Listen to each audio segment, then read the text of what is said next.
मोहम्मद सिराजवर आयसीसीनं मोठी कारवाई केली असून विराट कोहलीची नक्कल करणं याला महागात पडलंय। टीम इंडिया आणि इंग्लंड यांच्या लॉर्ड्स मैदानात सुरू असणाऱ्या तिसऱ्या कसोटी सामन्यातून एक मोठी अपडेट समोर आली आहे। या अपडेटनुसार भारतीय स्टार गोलंदाज मोहम्मद सिराजवर आयसीसीकडून मोठी कारवाई करण्यात आली आहे। माहितीनुसार आयसीसीने सिराजवर एकूण मॅच फीसच्या 15% दंड ठोठावला आहे। सिराजला विराट स्टाईल सेलिब्रेशन नडल्याचे पाहायला मिळत आहे।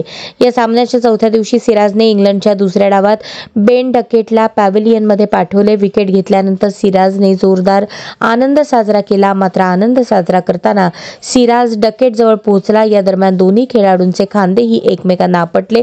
यावरून आता आयसीसीने सिराजवर कारवाई केली आहे आणि सिराजला सामना शुल्काच्या 15% दंड ठोठावला आहे। याआधी दुसऱ्या दिवशीही सिराज 85 भांडताना दिसला, तथापि त्यावेळी आयसीसीने सिराज विरुद्ध कोणतीही कारवाई केली नव्हती।